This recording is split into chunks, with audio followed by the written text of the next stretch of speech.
నమస్కారం. జేకే1 TV Telugu news channel కి స్వాగతం. ఛత్తీస్గఢ్ సరిహద్దు క్యాంపులను సందర్శించిన జిల్లా ఎస్పీ రోహిత్ రాజ్.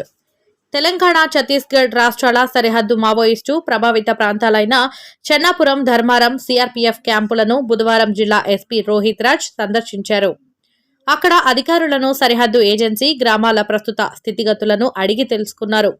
ఇటీవల నిషేధిత సిపిఐ మావోయిస్టులు దాడికి పాల్పడిన ధర్మారం క్యాంపును సందర్శించారు. ఘటనా స్థలాన్ని పరిశీలించి అక్కడ ప్రస్తుత పరిస్థితిని అడిగి తెలుసుకున్నారు. మావోయిస్టుల దాడిని పోరాట మటిమతో ఎదుర్కొని వారి కుట్రను భగ్నం చేసిన సిఆర్పీఎఫ్ అధికారులను, సిబ్బందిని ప్రశంసించారు.